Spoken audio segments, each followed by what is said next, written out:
Hey, and welcome to the Board Game Entrepreneur Podcast. I'm Nick Angiers. This is episode 14.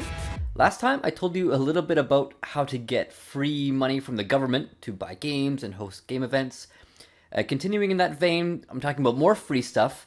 This time, I'd like to share a bit of my experience getting free copies of games from publishers. Now, if you're doing board game events, then this is actually a great opportunity to get free stuff because a lot of publishers will have demo copies of games ready for you. And if you're going to be demoing them to people at your regular events or having a special event to demo games, then there's actually a pretty good likelihood that you'll be able to get a copy of some games, often brand new. Going to conventions is also a great way because especially if it's a local convention for you, like we have Shucks here in Vancouver. So if I go to talk to some of the publishers, they might be willing to part with their demo copy of their game if I'm going to be demoing it. And that way they have less stuff to carry back, right? So it's worth it just to build up your events. And then once you show that you have regular events, then publishers will be more willing to give you copies of games like that. The past year, I've gotten way more free games from publishers than I have bought games, by far, just because I've been doing the events. And a lot of them will give them to you based on trust, so they have no idea if you're actually going to follow through on your promise. But if you can, and you can show that you're actually demoing them, then that builds up your credibility and you're more likely to get free games. So if you're like me and you like hosting events, then it's actually quite easy to get copies of games from publishers. Of course, there are lots of different ways that you can be a board game entrepreneur, not just doing events. So let's talk about a couple of those. Reviews are probably the most popular. Doing board game reviews, nowadays there are lots of people who do these, and I think one of the main incentives is that you get free games.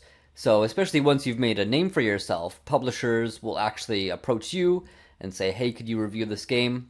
And it'll just show up on your door. So you get lots of games like that. Of course, once you have games that you're playing to review, it's a little bit different than just playing for fun because you have to prioritize those. And even if you don't like it, you have to play it several times just to learn the ins and outs of it. But it is a perk that comes with that kind of business model. There are lots of more less sought after avenues of getting games. For example, I have one friend who is really into cooking, and he makes edible game versions of games, and also feasts based on the themes of games, and then shows those on Instagram, and they look amazing. People love them, they share them.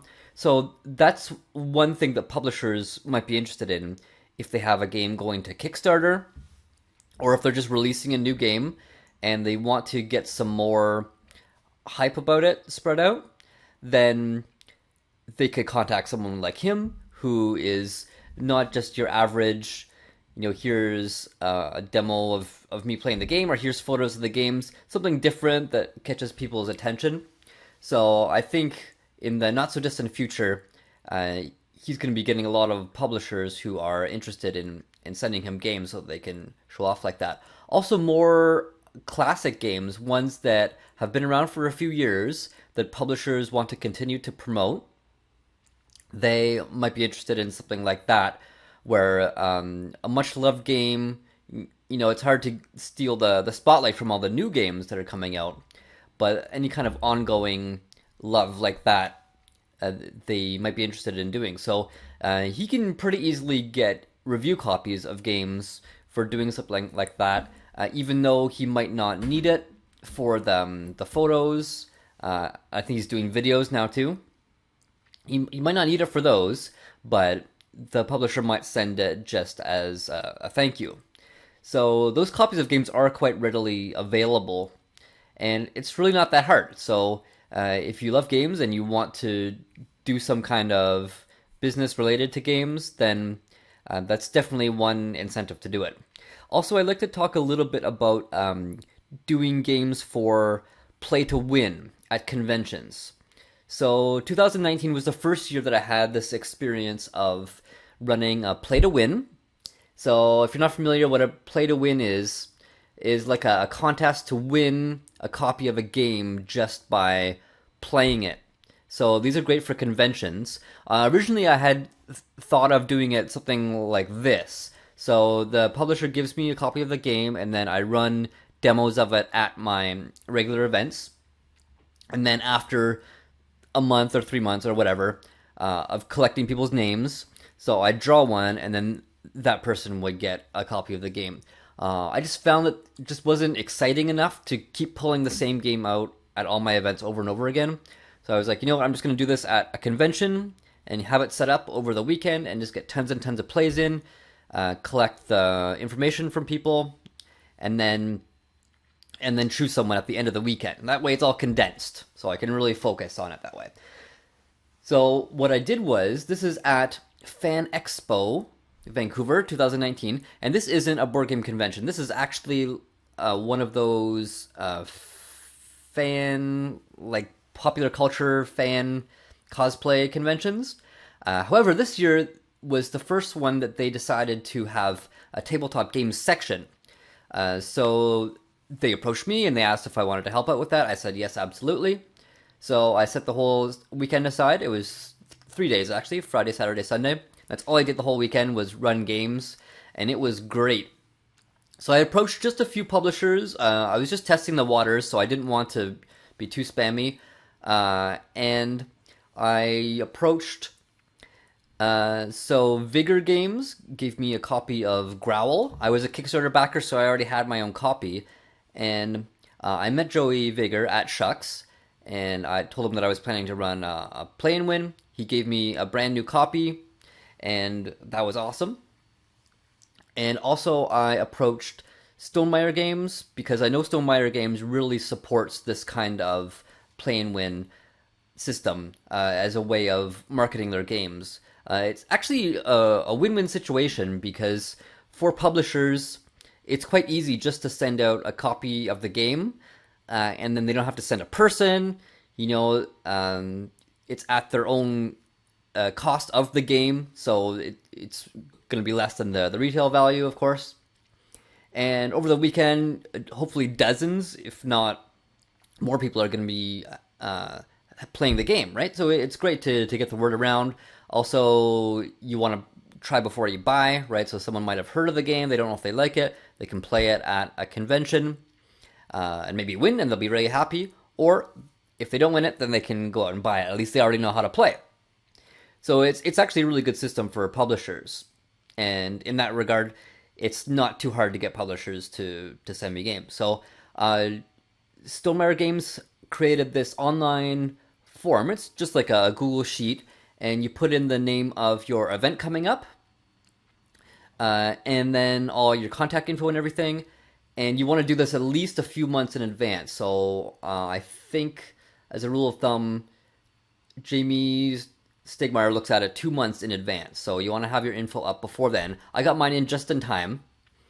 And he sent me a copy of 3 different games. So My Little Scythe, and then Tapestry, and Between Two Castles. And I already had a copy of My Little Scythe, but not the other 2. So what I did was, I thought it was much more exciting to have the prize copy still in shrink.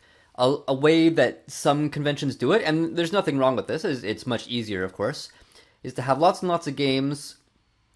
Like Fan Expo in Toronto, I've heard has like 50 games, and then the copy that's there, you basically have to learn on your own. You play it, and then you fill out the ballot yourself, put it in a box, and at the end, someone draws a name from each of the boxes and gives out the demo copy. So there's nothing left over.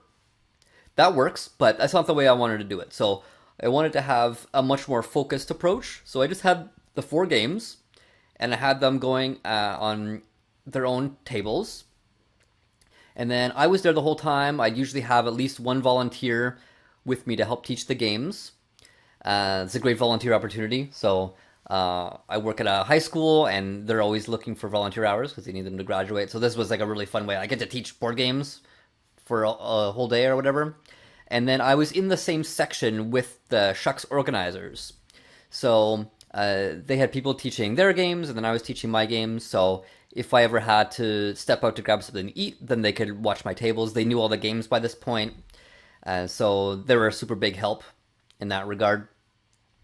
And this way I got to collect really detailed data from all the people who played the games, right? So I could teach all the games, make sure they knew what they were doing, make sure they were having fun, recommend a game that might be good for them. So I managed it quite closely. And then I had a separate box for each game. I had the people write out their name, just first name is fine, and phone number. And then I wrote the name of the game on it just in case they got placed in the wrong box. And yeah, I made a little box for each one with the name of the game on it. And then I had some simple signage, play and win for people walking by. They didn't really expect to have this kind of thing at a fan expo. So it was kind of just like a place where people could come sit down and do something. And we did have some board game fans who came in. So anyway, what I did was, for the games that I didn't already own, I bought a copy for my own collection and used that as the demo copy. Okay, if I already had a copy of the game, like Growl was the game from Bigger Games. I don't think I mentioned that. And then My Little Scythe, I already had a copy. So for those ones, I just used my own copy. The other ones, I bought my own copy. And then at the end of the weekend, I was able to give the ones in shrink to all the winners. So I would contact them right at the end of the event. So I set like a time limit. There was a few hours before the end of the expo where I would start contacting the winners. And if I got a hold of them right away and they're still at the expo, great, I can just hand it off to them. I think I did one that way. The rest, it took me about a week to get a hold of everybody through text and to deliver the games. So 3 games a week is not bad. Now, if I had 50 games, then I probably wouldn't have been able to do it myself. I'd probably have to arrange some kind of pickup. Maybe like a retail store would be a good choice for that. And come pick up your game whenever you want. But I did have one winner who was in Victoria, which is quite far from Vancouver, so I actually shipped his copy out to him. And I think he actually paid for the shipping. No. For that one, I hadn't bought them in shrink copies, so I ordered it on Board Game Bliss and had it sent directly to him. There was no shipping cost for that, so that worked out perfect. So that's a bit of my experience about Fan Expo and doing a play and win. I think it was a lot of fun, and I hope that, 2020 it didn't take place, but 2021, if they have that section again and they invite me back again, I think I'll be even more organized and it'll go even more smoothly and I can get more games. So in this case, I got free copies of the games, but I gave them away.